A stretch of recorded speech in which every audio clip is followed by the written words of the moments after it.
Hey, what's up guys? Today I have a guide on Azir. I'm aware that this comp is neither new nor unique, but this is by far the strongest comp of the game. Everyone's playing it, so I figured I might as well just make a guide on it so that if you're not rock solid on this comp, then you can learn a thing or two. So let's get into it. First I want to talk about the comp, then we'll talk about itemization and positioning, and then we'll talk about early and mid game, and then lastly we'll talk about augments, okay? So Azir is going to be your primary carry, and then the core is going to be Azir, Nasus, Jarvan, and Lux. And then you're going to want three Shurima, so your last three Demacia, your last Demacian is going to be Garen. And you want three Shurima, so your last Shuriman is going to be Talia. And then after that, you want Teemo and Swain as your final strategists. Like I said, Azir is going to be your carry here, so you're going to want to itemize Azir first. You're going to start wanting to look for Jarvan items. And then lastly, you're going to want Nasus and Lux items. When it comes to Azir items, by far the best item is going to be Static Shiv. It provides both damage, shred, and attack speed, which is going to be perfect for Azir. And then next, we're going to talk about Ginsu's. A lot of people think this is by far his best item, and it's really strong on him if you get him on stage 4 and 5. But it loses a lot of value in the late game because the fights are just way too fast for him to build up some attack speed. So we'll talk about alternatives to that. And then lastly, you really want a Giant Slayer on him. It's really strong because it gives you both attack speed and damage, which is perfect. And so if you can't get a Ginsu, I really like Gunblade. I think this is the better late game combination. The Gunblade giving you a little bit of survivability on Azir, especially against like Yasuo's in this meta.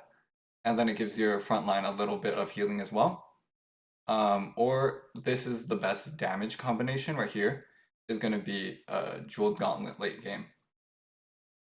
If you have Jeweled Gauntlet, you can also swap out the Giant Slayer for either the Guard Breaker for damage or the QSS, which gives you both attack speed and crit, and CC, which, so if you have that JG, this pairs very well as well. So those are Azir items.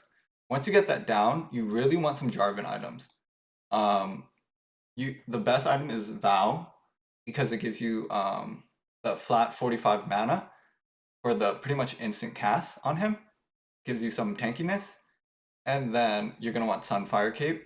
Even though Teemo gives you anti-heal, Teemo casts once, and then he just randomly disappears. He always dies.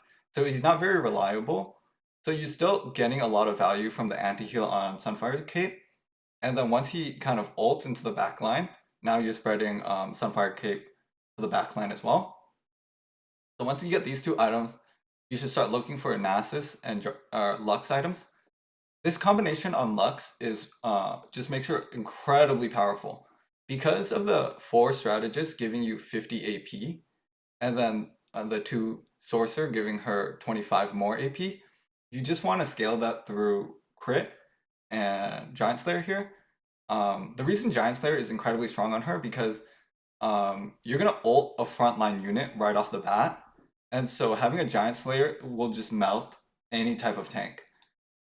So this is the perfect combination on Lux. And then if you have, if you have one of those like either Scuttle Puddle or like York's Graveyard where you have tons of items, you're gonna want to finally look for either a blue buff, and this gets her to immediately cast and then get a second cast off right away. So, and then after that, she's probably gonna die. So you want the blue buff, and then Shojin is not a bad alternative either. Shojin recently got buffed to give more starting mana and a little bit more mana on. So this is pretty much, Shojin is pretty much blue buff now. It's pretty much the same item. So don't sleep on the Shojin on Lux either. Pretty much the same item. And then Nasus, like Jarvan, you want a Vow on him. Nasus 1-star with no items just does nothing. But once you get him 2-star and you start to build items on him, he becomes a pretty much unkillable tank. So don't think Nasus is useless. Start to build a Vow on him, and then try to build tank items. So Warmogs, Declaw, or Bramble, whatever. And then similar to the blue buff on Lux, they recently buffed Chalice. So Chalice and Vow pretty much do the same thing now. Vow gives 45 mana and 20 armor. The Chalice gives 45 mana now. So that's a lot of mana. And also gives 45 magic resist. And so look at this is 45 mana and 45 magic resist compared to Dragonclaw, which only gives 70 magic resist. So the Chalice is better than the Dragonclaw now. So Chalice is now a frontline item. So put it on. So if you don't have a Vow, you can also go for Chalice. It's the same item pretty much. So you can do this as well. It's the same thing. In terms of positioning, you want Azir in this corner right here. And the reason this corner is unique is that this one only has 2 melee spots. So if the enemy comes up here, only 2 melee units can hit Azir in this corner, as opposed to this corner where there are 3 melee spots right here, right? So with the Shurima Ascension, especially if he has like Guardbreaker or Gunblade, he's quite tanky. So he can tank 2 melee units while continue to kill everyone. So I really like Azir in this corner. And then in the early to like the mid to late game, Lux and Azir on the same side is valuable because they can just kill in this direction, right? And then also she provides a little bit of MR shred as well. But once you get her going, you got her 2-star, you got a ton of items on her.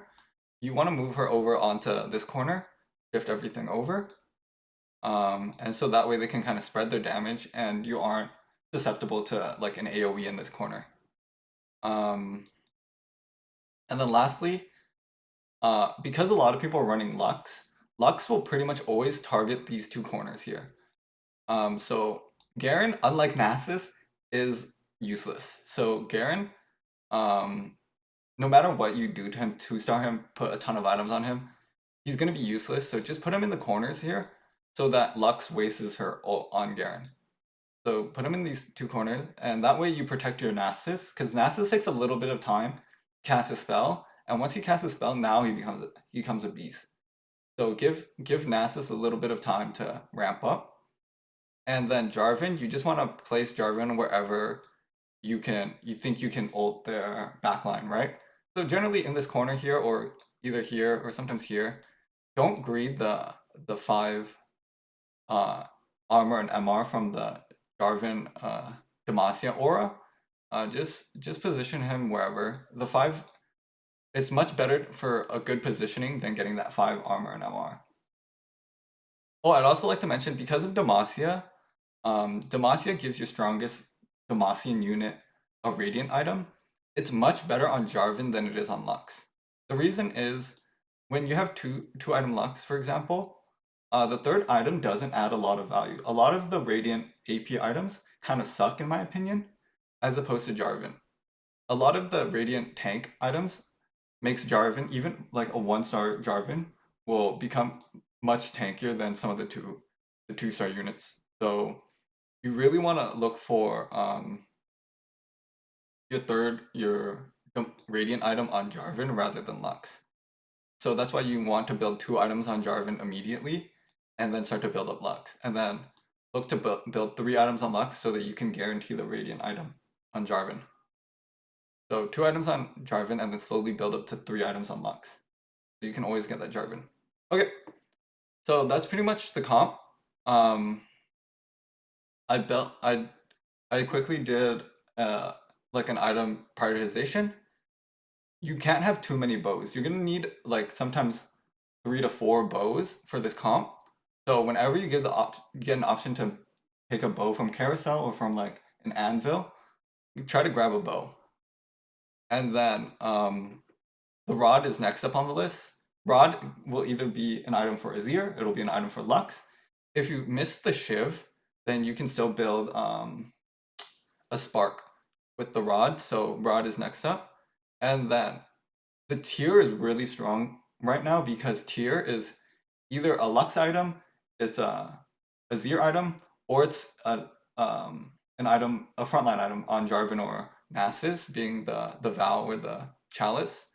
So tier really got buffed this patch. So again, you can never have too many or too little tiers. So that's kind of next up on the list.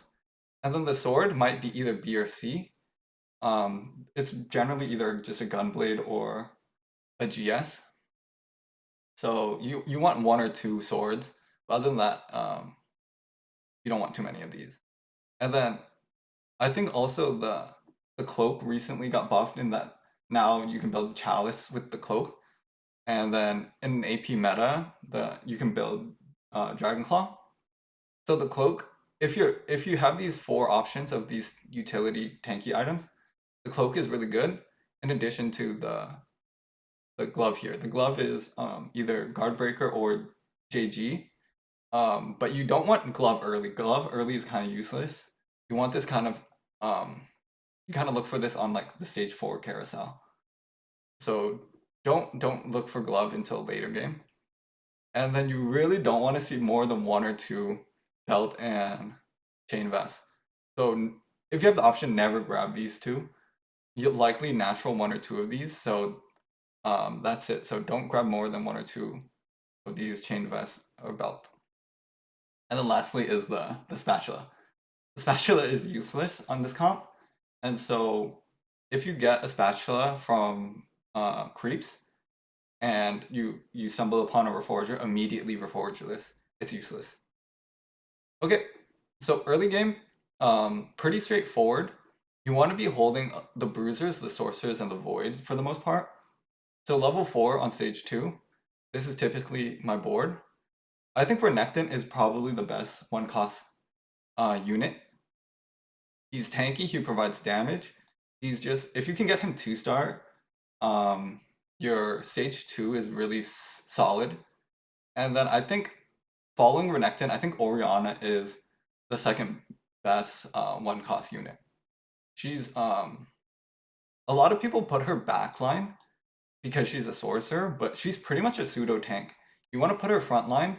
I like to squeeze her between two tanky units here, or if you don't have a Cho'Gath, for example, you can put her in this corner. And so she kind of like, once Renekton dies, she becomes the second tank. And so I like to squeeze her here, and that way she gets one or two cast off early, and it adds a ton of value early, and then she'll just die off. But that's more than if you put her here and she's not gonna add as much value. And then you want to hold Malzahar so that you can eventually get Void. So this is in stage 3.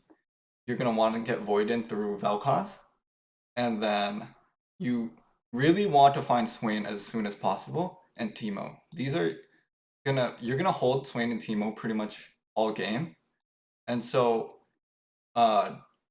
rarely do you want to put items on Swain and Teemo because they're gonna be with you all game. And so if you carry Teemo or you carry Swain as your tank, you're gonna have to sell them later and then find new ones. So try to avoid putting items on Swain and Teemo for the most part.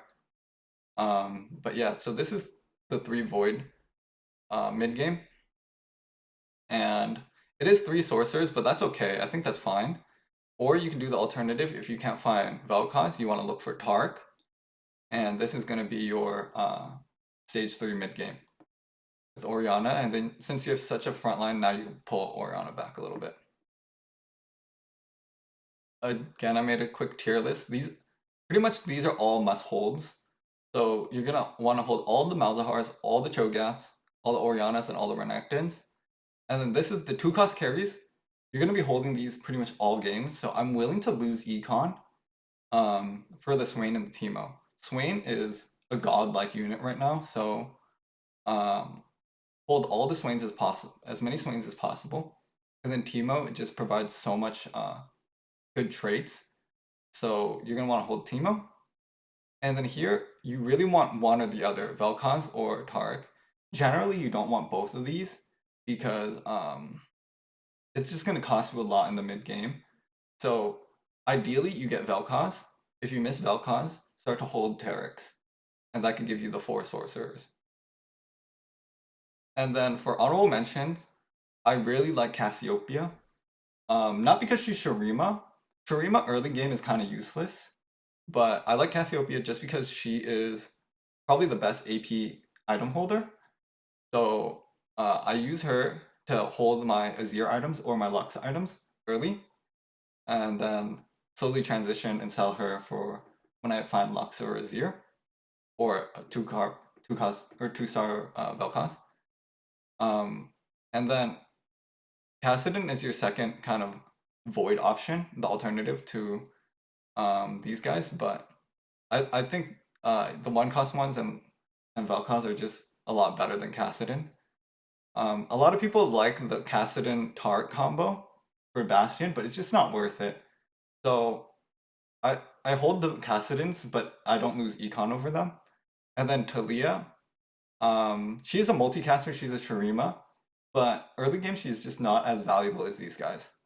So I don't lose econ over Talia. I rarely play her mid game, but you know, in some situations you still hold her. So yeah, these are the must holds, and then these are honorable mentions here. And then so this we want to transition to this board. So this is the level 8 board. So generally the way that I play is that you're playing these comps on stage 2 and 3, and then on stage 4, on either 4-1 or 4-2, you want to level to 7, and you want to roll down for this board. On level 7, you want to drop either Teemo or Swain, and you just hold them on your bench. Ideally, you drop Teemo, but if you have Teemo 2-star, you only have Swain 1-star, then maybe you drop Swain. And you want to start rolling down for all these units. Ideally, you stop when you hit the whole board, and then hopefully you want either a 2-cost. I think the 2-star frontline units, either Jarvan or Nasus, a lot more valuable than the backline units. Azir 1 is already strong enough. So obviously Azir 2 is going to be stronger, but you're kind of lacking in the front line, so you really want to prioritize hitting 2-cost or 2-star frontline before you start to slowly level to 8, and then you pull Teemo back in. Yeah, so that's how you transition to this board from 7 to 8. And then lastly, let's talk about augments. So right now, Ezreal, everyone's playing Ezreal. Ezreal just adds a lot of utility as a legend. So I suggest just playing Ezreal. If not, then probably Poro is the best option after that. I'd also like to mention that some people are playing Ace Hole, but I think that one's kind of a meme. So I wouldn't suggest that, but I think Vlad might be an alternative to that as well. All of Vlad's augments are pretty good. But when it comes to kind of alternatives to Legends, tactical superiority is broken. This is pretty much a must take if you see it. And I think what makes it over the top strong is that you want to find Teemo and Swain on 3-2 and put them on your board, because then you can get offered tactical superiority on 3-2. And I think what puts this over the top is that it gives you 2 strategists. And so that's going to be a Swain and a Teemo. And so if you have Swain or Teemo paired, on stage 3, if you get a Teemo 2 or primarily a Swain 2, your board's going to be solid. Your mid game is solved already. So tactical superiority, giving both a Swain and a Teemo early game is just puts it over the edge broken. Shurima's legacy is really, really strong on 2-1. It's pretty much, it's a must take on 2-1 for this comp. The Sun Disc is pretty much your carry at that point. So you, as long as you have your Shuriman units in on 2-1, then the Sun Disc is going to do all the work for you. And then on 3-2, it's still pretty much a must take. It's just adds too much value. On 4-2, there's some better options, such as long distance pals.